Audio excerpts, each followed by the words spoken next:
नमस्कार बांधकाम कामगार मित्रांनो, नोव्हेंबर 2025 पासून ऑनलाईन तुम्हाला स्कॉलरशिपची फॉर्म भरण्याची प्रोसेस बदललेली आहे.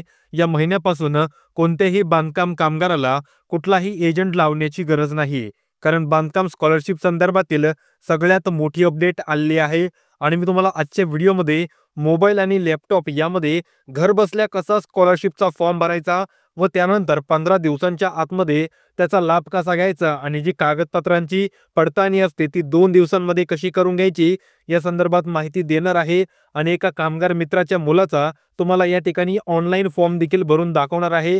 त्यामुळे प्रत्येकाने व्हिडिओला शेवटपर्यंत पहा. चॅनलवरती नवीन असताना तर आत्ताच व्हिडिओला लाईक आणि चॅनलला सबस्क्राईब करून घ्या. तर जास्त वेळ न घालवता आपण काय करूया, कुठलाही एक क्रोम ब्राउझर ओपन करून घेऊयात. कामगार मित्रांनो, सर्वप्रथम मी तुम्हाला आज आपल्या लॅपटॉपवरती फॉर्म भरून दाखवणार आहे आणि त्यानंतर मोबाईलवरती हा फॉर्म कसा भरायचा याबद्दल माहिती देणार आहे. आता सगळ्यात अगोदर तुम्ही काय करायचं आहे, महाराष्ट्र इमारत व इतर बांधकाम कामगार कल्याणकारी मंडळाच्या ऑफिशियल वेबसाईटवर यायचं आहे. या वेबसाईटचे तुम्हाला मी नाव सांगतो, महाबीओसी असं या वेबसाईटचं नाव आहे. कामगार मित्रांनो, जर मी सांगितल्याप्रमाणे तुम्ही हा फॉर्म भरला तर नक्कीच तुम्हाला लाभ कमी दिवसांमध्ये आणि कमी खर्चामध्ये मिळणार आहे. आता पुढील फॉर्म भरण्यासाठी तुम्ही काय करायचं आहे, या ठिकाणी यायचं आहे जेथे construction worker apply online for claim असं नाव दिसत असेल. या ठिकाणी तुम्ही यायचं आहे, ज्या ठिकाणी तुम्हाला कुठलाही फॉर्म भरायचा असेल, एज्युकेशनल असेल, आर्थिक असेल किंवा कुठल्याही वेगवेगळ्या रिन्युअलचं असेल, तर सगळे तुमचे फॉर्म जे आहेत ते या ठिकाणी भरून घेतले जातात. आता तुम्ही क्रोम ब्राउझर ओपन केल्यानंतर या ठिकाणी क्लिक करून घ्यायचंय. आता मी देखील या ठिकाणी क्लिक करून घेतो आणि तुम्हाला पुढील प्रोसेस समजावून सांगतो. आता कामगार मित्रांनो, त्या ऑप्शनवरती क्लिक केल्यानंतर आपल्यासमोर या ठिकाणी 2 ऑप्शन ओपन झालेले आहेत, ज्यामध्ये पहिला आहे आपल्याला सेक्शन सिलेक्ट करायचं आहे. आता तुमचा न्यू क्लेम आहे की तुम्हाला अपडेट क्लेम करायचे. म्हणजे जर तुम्ही या अगोदर फॉर्म भरलेला होता आणि जर तो फॉर्म रिजेक्ट झाला होता किंवा तुम्हाला या ठिकाणी त्यांनी अंडर स्क्रुटिनी टाकून एडिट करण्यास सांगितलं होता, जर तुम्ही नवीन फॉर्म भरत असाल तर तुम्हाला या ठिकाणी न्यू क्लेम निवडायची गरज आहे. आणि जर तुम्ही पहिला फॉर्म आहे आणि त्याला एडिट करत असाल तर तुम्हाला अपडेट क्लेम या बटनवरती क्लिक करायचं आहे. आता जर तुम्ही नवीन फॉर्म भरताय तर त्या न्यू क्लेमवरती क्लिक करा आणि जुना फॉर्म भरताय तर अपडेट क्लेमवरती क्लिक करा. आता मी तर तुम्हाला नवीन फॉर्म भरून दाखवत आहे, त्यामुळे मी सगळ्यात अगोदर न्यू क्लेमच्या बटनवर क्लिक करतो आणि पुढील प्रोसेस आता आपण व्यवस्थित जाणून घेऊया. आता कामगार मित्रांनो, आपल्यासमोर न्यू क्लेमचं या ठिकाणी पेज ओपन झालेलं आहे. या ठिकाणी काय करायचं आहे आता मी तुम्हाला सांगतो. या ठिकाणी आपल्यासमोर 2 ऑप्शन ओपन झालेले आहेत, ज्यामध्ये न्यू क्लेम तर आपण सिलेक्ट केलंय. आता या ठिकाणी तुम्हाला 12 अंकी तुमचा रजिस्ट्रेशन नंबर टाकायचा आहे, जो की तुम्हाला कामगार कार्डवरती मिळणार आहे, ज्याची सुरुवात बहुतांश जिल्ह्यामध्ये MH12 ने होत आहे. तर तो नंबर या ठिकाणी टाकून घ्यायचा आहे. या बॉक्सवरती तुम्हाला क्लिक करायचं आहे आणि या ठिकाणी आपल्याला एक छोटंसं नोटिफिकेशन दिलंय, ते म्हणजे click if applicable for any death related scheme. जर तुमचा एखादी डेथ रिलेटेडशी या ठिकाणी क्लेम असेल तेव्हाच या ठिकाणी क्लिक करायचं आहे, तसं क्लिक करायचं नाही. तुमचं न्यू क्लेम झाल्यानंतर रजिस्ट्रेशन नंबर टाकल्यानंतर डायरेक्ट प्रोसीड टू फॉर्म या आयकॉनवरती क्लिक करायचं आहे.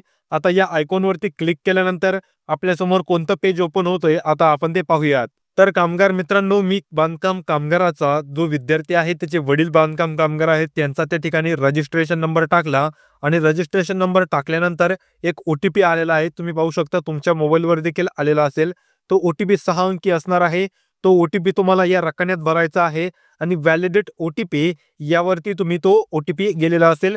व्हॅलिडेट OTP दाबल्यानंतर तो OTP व्हेरीफाय होईल आणि जर तुम्हाला तो OTP आला नसेल तर OTP सेंड ऑन या ठिकाणी मोबाईल नंबर असेल, तुम्ही तो मोबाईल नंबर चेक करू शकता तुमचाच मोबाईल नंबर आहे की नाही. आणि जर तो तुमचा मोबाईल नंबर नसेल तर तुम्हाला गरजेचं आहे जाणून घेणं की तो मोबाईल नंबर कोणाचा आहे. आता OTP मिळालेला आहे, मी तो व्हॅलिडेट केलाय. त्या कामगार मित्राची या ठिकाणी प्रोफाईल ओपन झालेली आहे आणि आपण आता त्याचा फॉर्म भरण्याला सुरुवात करणार आहोत. या ठिकाणी तुम्ही पाहू शकता त्याच्या या प्रोफाईलमध्ये काय काय अपडेट आहेत. या ठिकाणी रजिस्ट्रेशनची डेट आहे, त्यानंतर छायाचित्र आहे, या संपूर्ण गोष्टी तुम्ही येथे पाहू शकता. आता आपण डायरेक्ट फॉर्म भरण्याला सुरुवात करणार आहोत.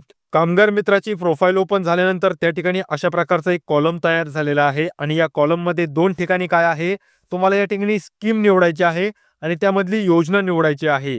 आता जर तुम्ही स्कॉलरशिपचा फॉर्म भरताय तर या ठिकाणी एज्युकेशन वेलफेअर स्कीम शैक्षणिक कल्याण योजना निवडायचा आहे. त्यानंतर हेल्थशी रिलेटेड करत असाल तर हेल्थ वेलफेअर स्कीम निवडायचा आहे किंवा आर्थिक जसं की घरकुल असतं घरकुलसाठी फॉर्म भरत असाल तर ते या ठिकाणी निवडायचं आहे. आणि समाज कल्याण जसं की भांडी योजना, पेटी योजना यासाठी फॉर्म भरत असाल तर समाज कल्याण या ठिकाणी निवडायचं आहे. कामगार मित्रांनो, मी सांगितल्याप्रमाणे जर तुम्ही तुमचा या ठिकाणी स्कॉलरशिपचा फॉर्म भरला तर कुठल्याही एजंटला तुम्हाला ₹1ही देण्याची गरज नाही. तुम्ही घरबसल्या ऑनलाईन हा फॉर्म भरू शकता आणि त्यानंतर तुमचा संपूर्ण लाभ हा तुम्हालाच मिळणार आहे.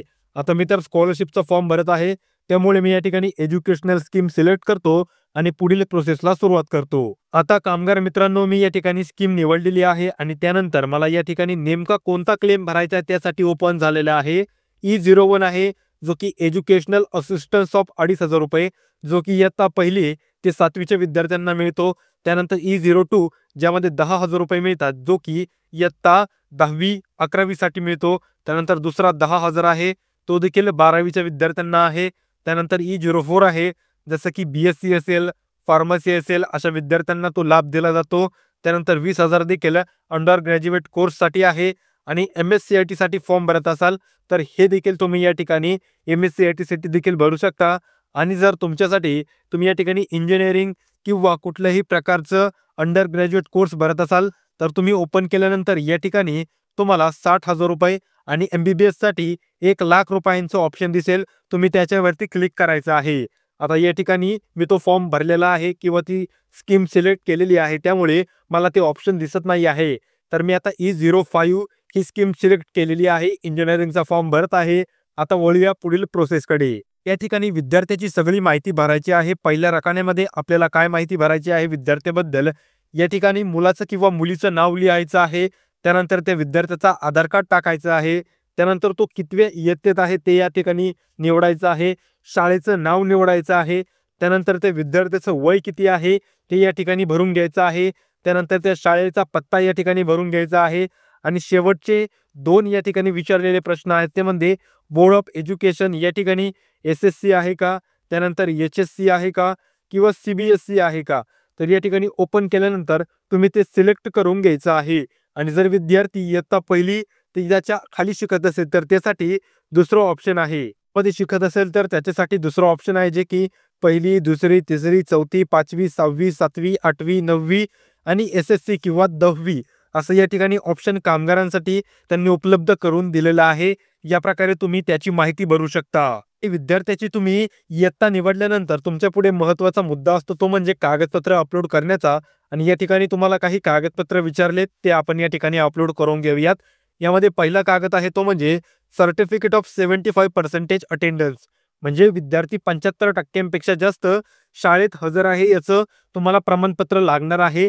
आणि हे प्रमाणपत्र फक्त 1ली पासून ते 10वी पर्यंतलाच लागणार आहे. 11वी 12वीचा फॉर्म भरत असाल तर तुम्हाला ते या ठिकाणी लागणार नाही. त्यानंतर दुसरा आहे bonafide certificate of current academic year, म्हणजे चालू वर्षाचं विद्यार्थ्याचं बोनाफाईड सर्टिफिकेट या ठिकाणी लागणार आहे. त्यानंतर त्या विद्यार्थ्याचा आधार कार्ड लागणार आहे. आणि त्या विद्यार्थ्याचं ज्या रेशन कार्डमध्ये नाव आहे ते रेशन कार्ड या ठिकाणी तुम्हाला टाकून घ्यायचं आहे. एवढेच तुम्हाला कागदपत्र या ठिकाणी मागितलेले आहेत. आशा करतो प्रत्येक बांधकाम कामगाराकडे त्या विद्यार्थ्याचे हे सगळे कागदपत्र असतील. ज्यावेळेस तुमच्याकडे ही सगळी कागदपत्र जमा होतील त्याच वेळेस तुम्ही हा फॉर्म भरण्याची प्रोसेसला सुरुवात करा. निवड झाल्यानंतर तुमच्यासाठी शेवटचा टप्पा असतो तो म्हणजे डॉक्युमेंट्स व्हेरीफायचा, म्हणजेच कागदपत्र पडताळले आहेत असं तुम्हाला या ठिकाणी व्हेरीफाय करून घ्यायचं आहे. त्यानंतर पुढील टप्पा असतो तो म्हणजे तुम्हाला आता या ठिकाणी अपॉइंटमेंट घ्यायची असते, ज्या दिवशी तुम्हाला तुमच्या कागदपत्रांचं व्हेरिफिकेशन करायचं असतं. आता या ठिकाणी तुम्हाला काय करायचं आहे व्हेरिफिकेशन करण्यासाठी, त्यांनी क्लिक टू लोड व्हेरिफिकेशन मध्ये आहे आणि कलर दिलेले आहेत. जर पिवळा कलर असेल तर त्या दिवसाचा कोटा पूर्ण झालेला असेल. लालसर कलर असेल किंवा हिरवा कलर असेल तर त्या दिवशी गव्हर्नमेंट हॉलिडे आहे. चॉकलेटी कलर असेल तर त्या ठिकाणी निवडेली दिनांक असेल, तुम्ही ज्या दिवशी दिनांक निवडाल त्या दिवशीचा चॉकलेटी कलर होईल. आणि या ठिकाणी व्हाईट कलर असेल तर तुम्हाला या ठिकाणी दिनांक उपलब्ध आहे असं सांगितलं जाईल. तर या ठिकाणी तुम्ही तुमची तारीख निवडायची आहे. तारीख निवडण्यासाठी तुम्हाला त्यावरती क्लिक करायचं आहे. त्यानंतर असं कॅलेंडर ओपन होईल आणि ज्या दिवशी पांढरे कलर दिसत आहेत त्या दिवशी तुम्ही तुमची कागदपत्रांची पडताळणी करण्यासाठी क्लिक करू शकता. आणि त्यानंतर तुम्हाला काय करायचं आहे, या दिलेल्या कॅप्चावरती क्लिक करायचं आहे आणि पुढील सबमिट बटनवरती क्लिक करायचं आहे. आता सबमिट बटनवरती क्लिक केल्यानंतर तुमचा अर्ज सबमिट केला जाईल आणि त्याची प्रिंट काढायची आहे. प्रिंट काढण्यासाठी खाली या ठिकाणी ऑप्शन आहे की प्रिंट द अपॉइंटमेंट लेटर असं ऑप्शन आहे, त्यावरती क्लिक केल्यानंतर तुमचं अपॉइंटमेंट लेटर या ठिकाणी प्रिंट केलं जाईल आणि तुम्हाला योजनेअंतर्गत लाभ दिला जाणार आहे. तर मित्रांनो, आजच्या व्हिडिओमध्ये एवढीच माहिती द्यायची होती. हाच जर फॉर्म तुम्हाला मोबाईलवरती कसा भरायचा हे पाहायचं असेल तर नक्कीच कमेंट बॉक्समध्ये सांगा. त्यावरती तुम्हाला व्हिडिओ बनवला जाईल की मोबाईलवरती घर बसल्या फॉर्म कसा भरायचा. अजूनही व्हिडिओला लाईक केलेलं नसेल तर आत्ताच लाईक करून चॅनलला सबस्क्राईब करून घ्या, की जेणेकरून आपल्या चॅनलवरती येणारे प्रत्येक व्हिडिओ तुम्हाला वेळोवेळी पाहायला मिळतील.